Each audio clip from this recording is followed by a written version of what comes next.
They say India is going to be the third largest economy in the world by 2030. But then, if you're just starting out and building a business, it's not really obvious for you to know where to start. The Indian government is pushing certain very specific sectors very hard. And if you're not building in those sectors, you're probably missing the national tailwinds that could help you. So, in this video, we'll break down the sectors that actually make sense for somebody like you who probably doesn't have funding and show you how you can ride the next decade of India's growth instead of being caught unaware or surprised by it. Let's get started. So, Saatvik, I am an entrepreneur who's far away from all that funding and jazz. What I want to do is I want to build a sustainable business. I want to be profitable as soon as I possibly can, put in the lowest amount of money, and I'm away from all the glam and glitz of Delhi, Mumbai, Bangalore. I'm thinking, what sector should I pick up? Because not all sectors, deep tech probably needs a lot of capex. A lot of factories or any manufacturing needs a lot of capex. So only certain sectors remain. What should I be doing? What sector should I be looking at if I want to just benefit from the tailwinds around in the next 5 or 10 years in India? You need to go down to the traditional sectors, which has always been the roti, kapda and makan story, right? Roti, kapda, makan in India, agriculture per se, is a $400 billion. Still is, yeah, right? Textile has always been a powerhouse of India. Look at Ludhiana, look at Ahmedabad. They've always minted the biggest billionaires in the country. Now you talk about makan, real estate, 7th largest country in the world. What I'm trying to say is that you need to capitalize on the brand side of India, because India is hungry for brands. People love brands. They have always been fanatic about what Help me understand. What you're saying is there's a lot of business that already happens in India. Yeah. Manufacturing is something that we're doing, assembly is something that we're doing. Yeah. We just don't have consumer facing brands. Stuff gets built in India. Yeah. And then it probably goes to people who can brand it well and bring it back to India. Is that what you're saying? Look, 100%. I mean, India, you're saying? Yes. So what I'm trying to say is that India has always been fanatic about different set of brands or a global brand. But if a brand that is through India, makes for India, makes it in India, and is actually something which is loved by people across the world, probably Indians as well. There's a large set of community across the world, right? There is a tremendous potential to build a strong business, a deep business, and a profitable business there. Very interesting, actually, what you're saying, because now and then I'm thinking of it. A Coke is not Indian, Pepsi is not Indian, Cadbury is not Indian.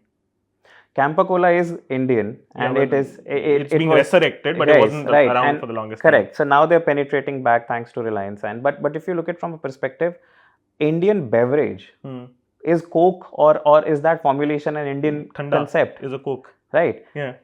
Thanda is an Indian beverage. No, but Thanda matlab Coca-Cola is not Indian. Of course, but there is no indigenous beverage. For example, Kokum drink. That's a very indigenous drink. It's not picked up as well. It's not picked up by any sort of brand. Chai, for example, we saw the FTA trade deal that has been happening now. You have that access to now global markets where you can sell your product. You can sell an indigenous Indian brand, Indian product made in India to people who love Indian culture across the world, right? So why don't we go big on those set of side of the pathways that the government is creating? Even if someone wants to start circling back to the original question, roti, kapda, makan ke aage, now there are two big sectors in India which are also fundamental, but they have not been categorized so far as fundamental. Healthcare and education. India in Asia is the biggest set of is the biggest hub for medical tourism. People across Saudi, Middle East come to India for their medical treatments. I'm pretty sure you go and check out any critical care across Asia which would have some sort of facilities in India, right? So people are no more traveling to the US, or they're no more traveling to the European side of it. And of course, there's this set of parity towards the cost that is associated with healthcare. At the moment, India, in the quality side of companies, has the cheapest healthcare cancer treatments, etc. in the world with quality healthcare, right? So there is this nobility. All these sectors, all these 5 sectors, there is always a nobility, a noble cause associated with these sectors. So you would find a cheaper or an affordable healthcare, a cheaper and an affordable textile or a garment, and there is no limit as to you can even own a Hermes or a Louis Vuitton or something like that. People in India have the ability to kind of afford for that, and there is also tier 3, tier 4, where you might not even find or classify it as the urban poor or the urban slums where people reside in. They might not even have the sort of money to kind of afford a very simple, decent cost of living, even despite living in the biggest cities. So where do we create for the 140 crore people? By the time, in let's say 3-4 years down the line, by 2030 at its peak, we would be the third largest economy with 1 billion people under the age of 35. Now, also from a standpoint of private universities, online programs are taking a huge set of growth potential. Someone who's sitting in Vizag or Cuttack or in the Northeast, for example, can have access to education from something like an RC Munji or a Symbiosis or an IIM or a SP Jain sitting in their places. There is also distribution of services. How can education impart someone's ability to kind of be more employable is the biggest thing India needs at the moment, right? How do we make our people, how do we channelize our manpower into becoming more employable, into becoming more sort of future ready? Once we are there, people move, and that distribution kind of creates layers. Someone from I have different people from in my company who are working from across length and breadth of India. I have someone who's working from Gujarat. I have someone who's working from the Northeast. They've been skilled online. They've been skilled online. They come and work here, and the amount of polish or the amount of personality development that becomes here, it kind of attracts different people from those set of areas as well. Right. And once they go back, they always tend to take different sort of products, different sort of ideas that are here and they get transported. So human mobilization would definitely impart, and that has been actually how India as an economy has grown, right? People in India have been to abroad, brought down those set of technologies. Look at Flipkart, look at Ola. They were all, they're not 0 to 1 companies, right? But they were brought in from urbanization with regards, or sort of abroadization of Indian manpower. Yeah. What makes things easier for somebody who doesn't come with a lot of access is what sectors are being prioritized by the government.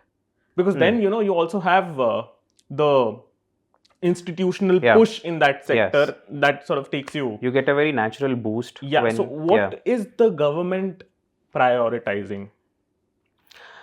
Actually, like, where's the money flowing from government? Right. Policies. Correct. So a very easy way is to actually go and see on the internet, is to kind of look for what is the government's 5-year plan. Earlier that used to be, what is the government's vision for the next decade. Every 10 years, last was published in 2019, the government kind of brings an article or a set of it's a one-pager document where they highlight what is the next decade that the government wants to build upon.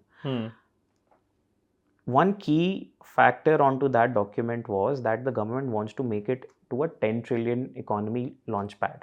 We're the only economy which is termed as a developing economy in the top tier ranks. Right? All economies apart from us mostly are developed economies. Government really wants to improve on that. So when they say the 2047 mission, that is for making India as a developed economy. But how do you categorize India as a developed economy? Right? You need a strong per capita income. You need basic healthcare, employment, basic key parameter rates of any sort of economy to be at a stable level. So then again, the same old sectors open up. That is exactly. Roti, Kapda, Makan. Exactly. Healthcare, education. Here and there. Right. So exactly, you've put it right. So once we see that the economy has to be rewritten, how do we capitalize on these sectors while keeping our basics intact? Agriculture as a or As an as industry. an industry, or kapda or textile as an industry, have always been seen have always seen evolutions into the primary sector, which is manufacturing. India has been kind of blessed in terms of the economy, right? The weather, right? Demographics and geography. We have spices. At the same time, we have got on the Himalayan side, we have got medicinal herbs. We have got all sort of vegetables that are being produced in India. We have got the exotic fruits that are now being produced in Kutch, in Hyderabad, in India. And we also have saffron, which is a very sort of luxury and expensive, And sandalwood. yeah, right, in India as well. So how do we bring all these things into a single country? Do you know any other country which kind of produces this apart from India?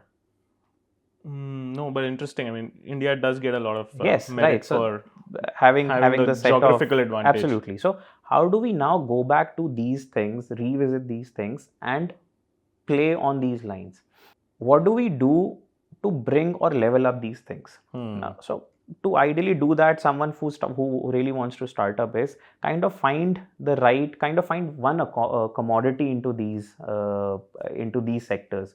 Now in real estate, you might just find building construction material, you can just find sand, you can find dust, you can find anything which is very native. Steel, for example, right? Concrete, for example, is ACC, all these giants in cement. India has all these great plants in cement. How do we bring that supply chain to our tier 2, tier 3 cities? So think of the industry as a central focal point.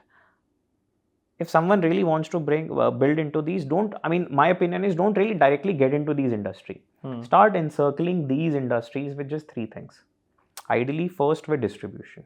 But it's just being not monetized to an extent. How do you go out figuring out distribution in India, tier 2, tier 3, tier 4 cities, and then take it to the next level, probably across the globe? So the problem with distribution that happens more often than not is it's just not, I may be wrong in this, but people are very wary of touching. And a lot of literature has also come out that, hey, the consuming class, the class that is actually going to make you money at the margins that you want, is that top 1% of India. If you go lower, you're not going to make money. And we've seen so many people just, burn their fingers. Is it a profitable pursuit to even go after tier 2, tier 3, tier 4? right. So And when and how? So when somebody attempts to go there, they get ridiculed. A share chat attempted, a khata book attempted, and a lot of people attempted to do something for this. But then it really depends. It really depends on the commodity that you're bringing up, right? I do not just want to say that you might reversely go to the tier 2, tier 3. You can also go abroad. You can also take your produce to the next level on the markets that have. Export is great. Export is tier great. 1 is great, right? I'm just wary of anything lower than tier 1. The sort of knowledge now a consumer has is with the internet, sort of, right? Do they have the money? Is the question. They do have the money. They do have the money. It's very little discretionary. Yes, that is there. But how is India rewiring the money set of on the money side? Is education first is one important thing. Which is the highest sold soap across different cities in India? Any clue? I don't know. Would be a Nirma or a Synthol. No, it's Lux. Okay. Lux, Lifebuoy. All these brands are owned by HUL. Right? HUL is also not Indian. HUL is also not Indian, by the way. But HUL has cracked in the last so many years a distribution channel down. Right. So that it penetrates there. The shampoos, the sachets. Shampoos, everything, right? It's about how do you Brook Bond or Red Label, all those. It's not quick brands. Money. It's patient money. It is about figuring out. Yeah. They might. So look, I always say this fact that it's very hard to kind of sell a large amount of quantities to someone who might not pay for it. But it's always easier to sell a small sachet of the same quantity at maybe a slightly premium price to someone who has that affordability there. Right? So how do you make tier 2, tier 3 people wary of the brand or the luxury that is coming from a tier 1 city across to there? And it is about, once they start tasting that habit, once they start tasting that sort of, they kind of know the quality that is not being present in different tiers, a set of tier cities. It becomes a household choice. It is not a question of lifestyle anymore. No, fair enough. Okay, quickly let's cover. You spoke about distribution is something to build. here. As India sort of evolves and governments pushing for all that, distribution is one sector where you can play. Debatable how money making it could be in tier 3, tier 4, etc. But HUL is showing you otherwise. Services can be distributed online, you can run ads anywhere. So that's done. What else should you be looking at? Two more factors. So distribution is one. Second is finance.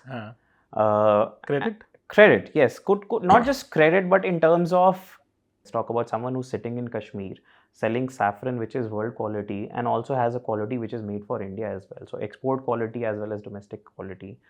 How can he first with distribution sell his product from someone to someone who is in Kerala, in the Northeast, sitting in Nagpur? That has to be figured out by distribution. The next set of thing is, how can he go after a bigger serviceable audience is through credit. It is not just it is through finance. It is not through credit. Access to money. Access to Any money. kinds. Any sort of VC money. He has a great idea. Probably his idea can be funded by a VC. He can go after loans by the government. He can go after loans by banks. He can even take a family and friends round. So finance is the next thing that sort of empowers or grows your business. Business finance is what. Business not finance. Personal loans. No. Of course. Business finance is something how you take your business to the next set of. So these are the degrees on how you evolve your business into becoming. You find out an industry and you put these layers to it. Third set of layer is technology.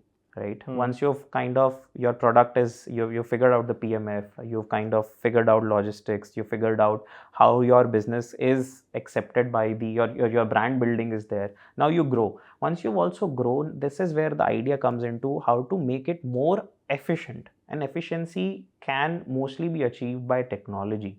We have seen it in India, right? Earlier, back in the days, basic computer bookkeeping used to be happening on Excel. Then all these tools came in. ERPs were there, CRMs were deployed, different set of HRMS came in, different set of tools came in.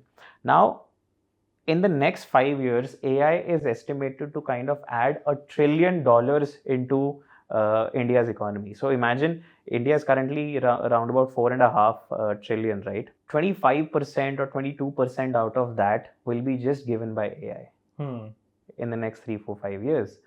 How do we kind of figure out AI as an integration, as a tool to make our business compound?